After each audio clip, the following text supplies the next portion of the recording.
Morning, y'all. A little bit of a different video. We're actually playing some ZENLESS Zone Zero today. A very infamous game on the internet. I actually had to re-record everything because I was getting like some weird static noise over my gameplay. So we're missing Little Miss Ho here, but that's fine. I'll just add her in here somewhere. But yeah, I thought it'd be fun to do the Shiyu Defense. Uh, it is a little bit more difficult for me to like concentrate while gaming and and speaking at the same time. I'm like trying to get better at it. It's just hard. So I did a little voiceover here. It's also like gives me like the opportunity to talk about like some other stuff that like I've been wanting to do. Maybe like some news and stuff that have been like happening in like Hoyoverse or like just like gaming in general. So it'll be like an interesting change here of pace. Uh, but yeah, I ran through floors. I think it's what 6 and 7. I don't remember exactly too well. Um, but yeah, my first team, pretty good premium team. We have Jane Doe, Bernice, and Caesar. So not too much difficulty there with that team, right? Like they're just gonna absolutely clear everything. That anomaly like proficiency is just insane. Um, I do wanna like I guess since I'm talking about like anomaly proficiency and stuff, the direction Zenless is taking in terms of units they're releasing, I don't necessarily agree with. Um, so next we have Yanagi, an anomaly electro DPS, right? Essentially, anomaly units are more than likely going to be electro. There can be cases like Bernice where she serves as like that sub DPS, but even then you could make her work as a main DPS.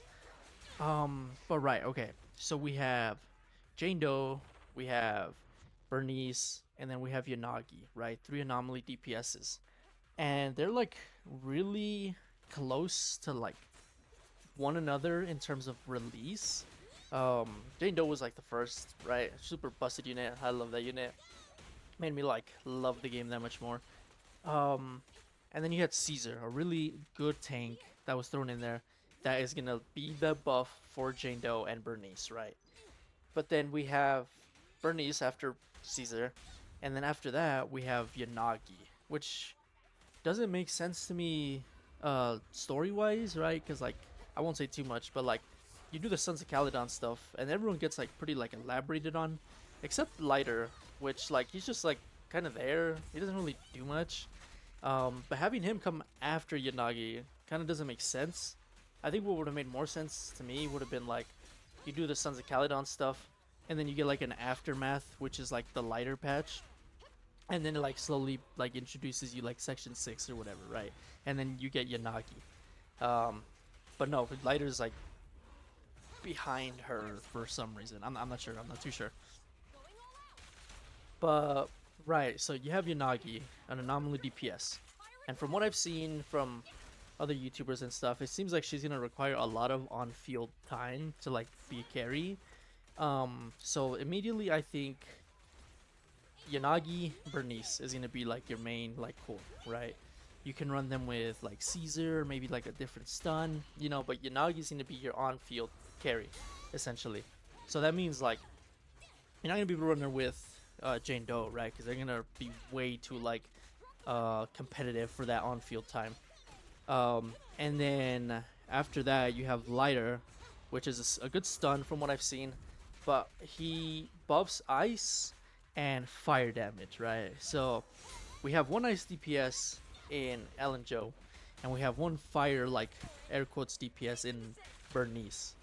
And from what I'm thinking is that they're trying to market Lighter as kind of like a Miyabi Bernice Lighter team, right? So you get the buff on both sides, right? And he's not really meant to work with Jane Doe. I would say I don't think that would be a good team since Caesar's already here. But this kind of gets to my point, right? We're getting anomaly unit after anomaly unit after anomaly unit.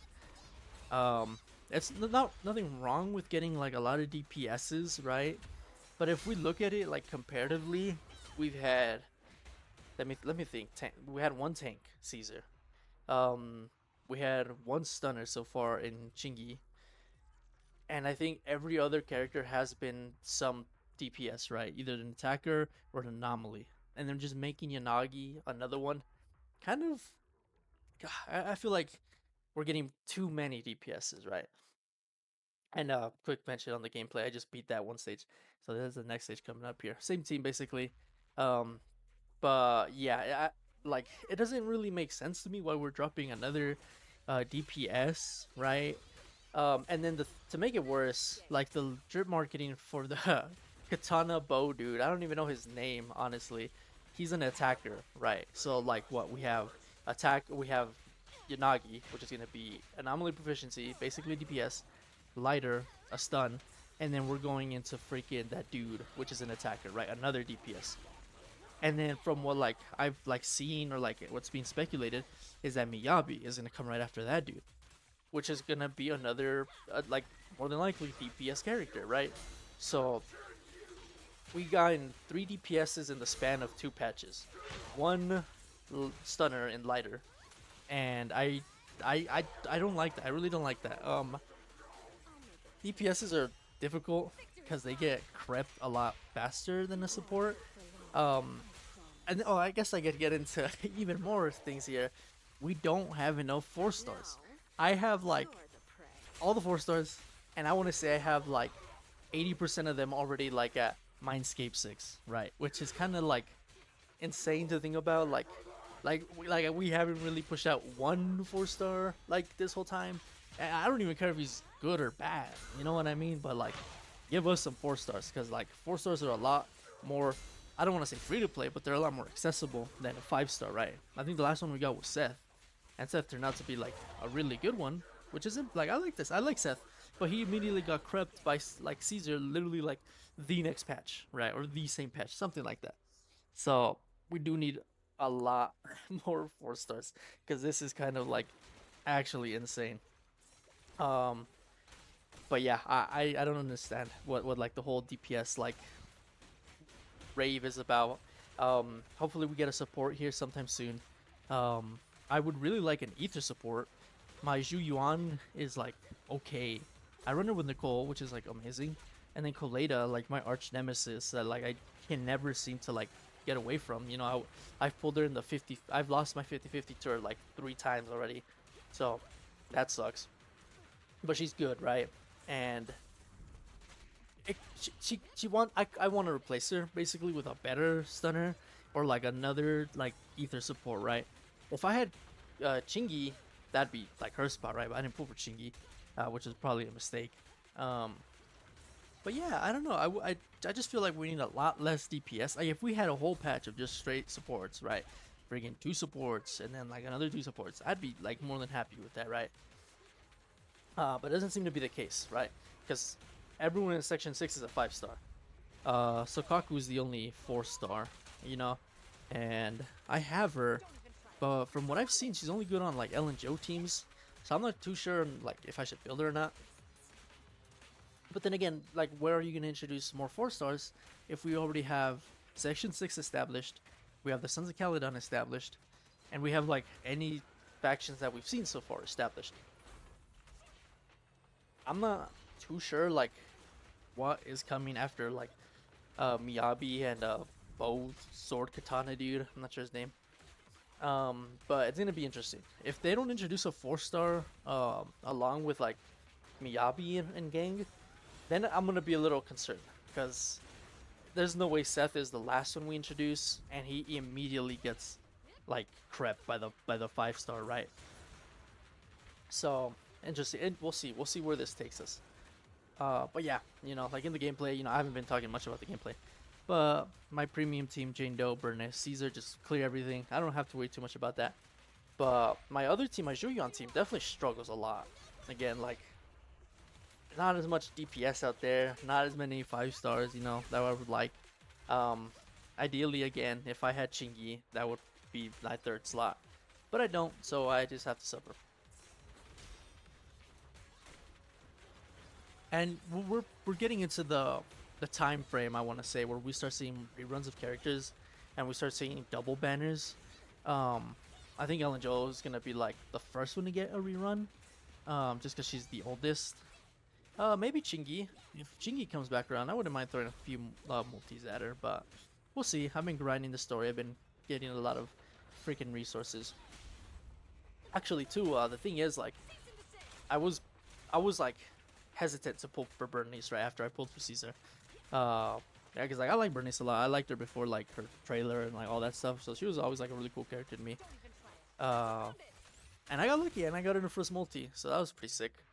And okay, so here we go. Wipe out. We beat the freaking ops. And again, I had to re-record it, so I can't really like show me claiming the rewards like I like doing, uh, because I already claimed them in my first recording, and I was like, oh heck yeah, this looks sick. I like get to show everyone the rewards.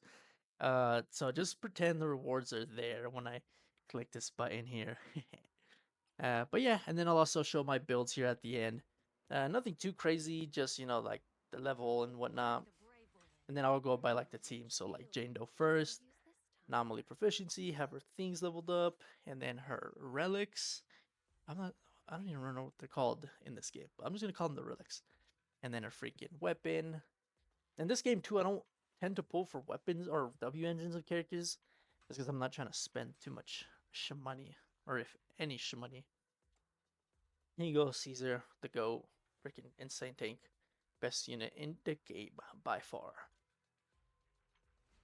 And we got Bernice with the best trailer of 2024, easily. And again, nothing too crazy, nothing outstanding. I'm not like have max value on all their artifacts and whatnot, but you know how it goes. And then my Zhu Yuan could use a lot of work on a crit rate, crit damage, and some of these artifacts are not too hot, I will say. So that's probably why I struggle, because their artifacts aren't that good. My Nicole could use a little bit of work too, but again, she just support, have her Mindscape 6, so gives a lot of damage buffs to Miss Zhu Yuan. And I got a freaking W engine 2, W. And then Colada, my op, I have her Mindscape 1. I've lost my 50-50 to her once. Actually, I lost it. I lost the 50-50 like when you get like that in it. Or I guess I got her when I like you get that free 5-star at the start. Then I lost the 50-50. And then I pulled her on one of my friends' accounts. So I've lost that damn thing 3 times here. But yeah, pretty short video. Just had some fun beating Shiyu Defense. Catch you all later. Take care. Trolls don't get blocked.